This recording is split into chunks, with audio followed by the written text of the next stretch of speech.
जगदीश की तरह एक इस पर, एक की नाक पहुंच रहे, एक की टट्टी धो रहे।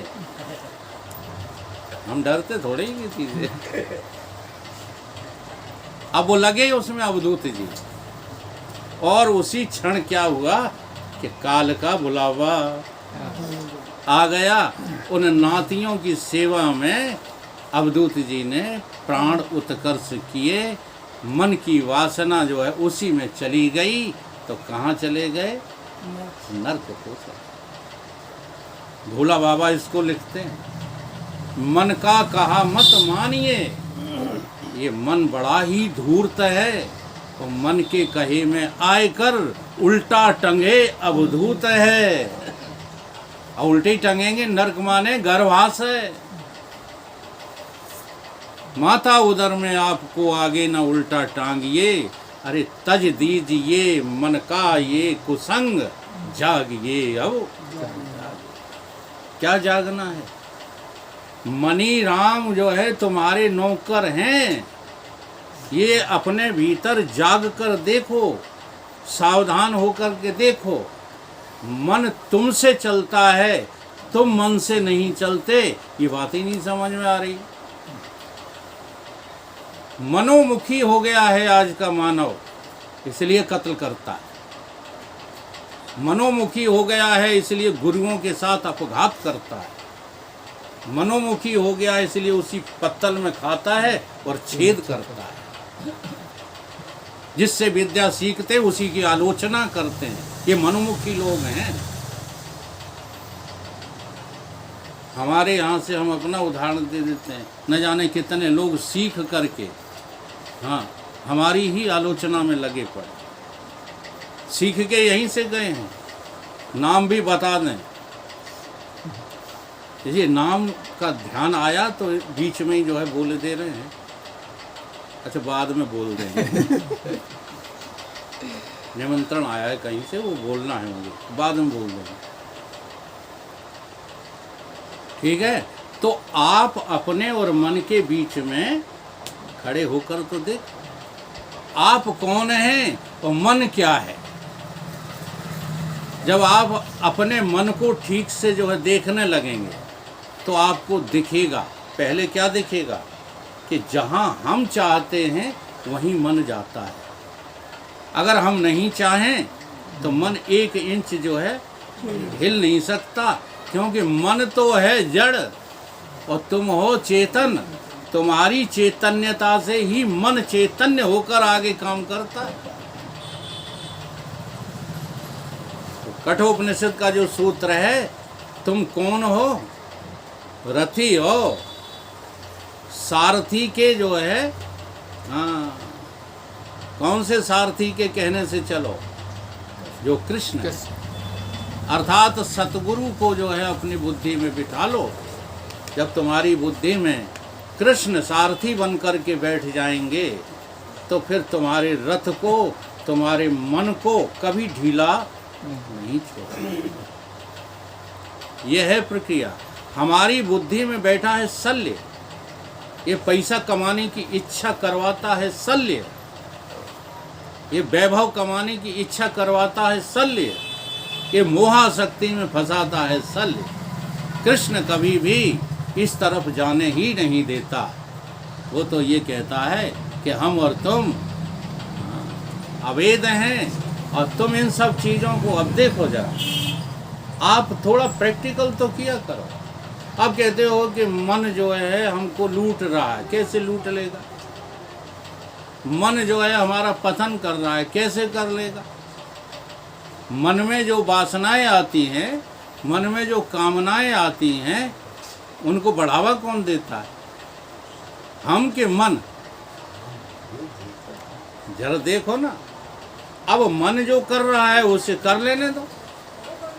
तुम तो केवल जो है, अच्छा एक बात बताओ, देखो आप नदी में बाढ़ आई हुई है और किनारे पे खड़े हो, तैरना आपको आता नहीं। अब नदी में तमाम चीजें बहती हुई चली जा रही, बाकी चीजों से तो आप बोल नहीं रहे।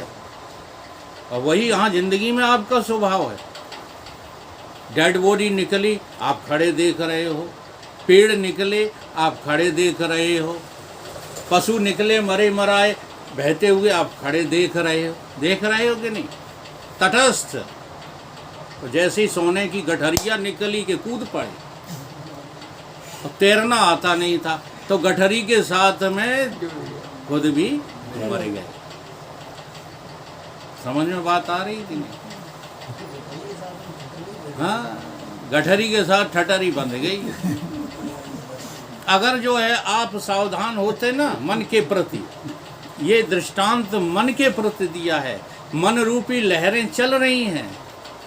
हाँ, जैसे लहर समुद्र की तैसे ही मन की दौड़, एक अभी टूटी नहीं तौलो उठी आई और।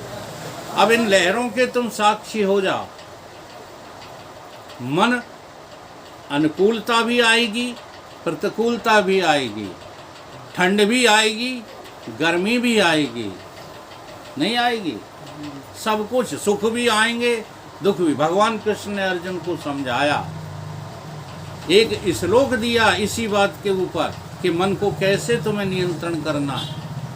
क्या कहते हैं? मात्रा स्पर्शा तू कौनते है, शीतोष्ण सुख दुखदा।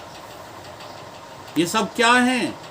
सुख दुख, ठंडी गर्मी, अनुकूलता प्रतिकूलता, मान अपमान, तेरा मेरा, ये सब क्या है? कि ये अगमोपाय ना अनित्या, आने जाने वाले हैं ये। और कैसे हैं? अनित्य हैं। ये नित्य है ही नहीं। ये आज हैं कल नहीं रहेंगे, कल फिर आएंगे, परसों फिर रवाना हो जाएंगे। एक ही सूत्र याद रख लो बस। अगर कोई साधना करनी है ज़्यादा मत मेहनत करो, जो दिखे सो अगमो पाइना। अभी विनाशी नहीं देख पाओगे, अभी आने जाने वाला देखो। हाँ, जो आया सो गया। तुम ना आए न गए, स्टेराइट होकर के गवाह बने खड़े रहो। अगमो पाइनो अनित्या तान तितिक्षस्व भारत। भगवान ने ये नहीं कहा कि मन में जो बातें आए उन्हें तुम रोको, ये नहीं कहा। उनके लिए तुम कोई तलवार ले आओ, नहीं कहा। उनको तुम जो है पीछे पड़ जाओ, नहीं कहा। कर्मों में लग जाओ, ये नहीं कहा। ये कहा तान तितिक्षस्व भारत। केवल तुम उनको खड़े देखते रहो। बड़ी सहन शक्ति की जरूरत है, बड़ी तितिक्षा की जरूरत है। इसलिए जो अगमा पाई चीज है उसे देखते रहो, उसके पीछे मत चलो। परंतु हम अगमा पाई के पीछे लग करके और उन्हीं के साथ, जैसे अभी अग्निहोत्री जी ने कहा ना, ठठरी के पीछे, गठरी के पीछे। ये हमारा ही लालच है कि हम संसार में तरक्की करें। ये मन नहीं बेचारा कुछ करता। हम मन के पीछे नौकर बन के दुम हिलाते चल देते हैं। इसलिए मन के गुलाम हो जाते हैं, मनोमुखी हो जाते हैं और सन्मुखता कभी भी पूरे जीवन भर नहीं अपना पाते। सन्मुखता क्या है? इंद्रियों के भीतर हो जाओ। हाँ, प्रजाहते यदा कामान, मन के भीतर हो जाओ। ये मन के भीतर होना क्या है? अरे भाई, इन कामनाओं को, इन वासनाओं को भोगो मत, केवल देखो। अगर आप देखोगे तो सूरदास जी ने एक बात कह दी है कि इस जहाज का पक्षी उड़कर फिर उसी जहाज पर आ जाता है। हाँ, इस मन को कहीं चैन नहीं मिलता।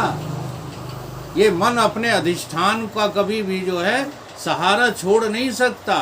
और तुम मन के, तन के, इंद्रियों के, यानी समूचे व्यष्टि और समष्टि के आधार भी हो और अधिष्ठान भी हो। केवल सजग रहने की आवश्यकता है। इस मन के पीछे ही हाँ, ये पूर्ण ब्रह्म जो है बैठा हुआ है। बड़ी जो है रहस्य की बात है। जो छिपा बैठा रहता है उसकी तरफ हम देखते नहीं, और जो उजागर दिखता है उसके पीछे पड़े रहते हैं। जब पूर्ण ब्रह्म है जरा सोचो, पूर्ण कौन है? मन तो पूर्ण है नहीं, है पूरा प्रभु आराध्य, पूरा जिसका नाम। मन तू ज्योति स्वरूप है, अपना मूल पहचान। मन को जो है अपने पीछे झांकने दो। हाँ, तो मन के पीछे ना चल। जब मन झांकने लगेगा तो तुमसे मन की इतनी गहरी जो है दोस्ती हो जाएगी कि यही मन तुम्हें मुक्त कर देगा। तो मन थोड़ी ही कर देगा, तुम मुक्त हो ये तुम समझ जाओगे।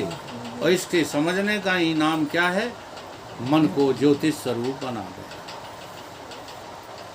ठीक है, तो मन और तुम और मन, ये विवेकपूर्ण ढंग से जो है निश्चय करो कि मन तुम्हारा नहीं है, तुम मन के।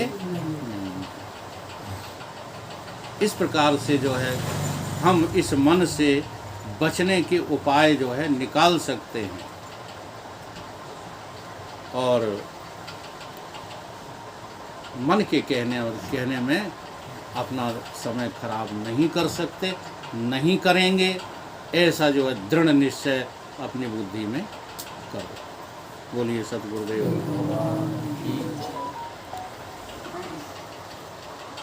कोई भजन आ रहा था दिमाग में, तो निकल गया।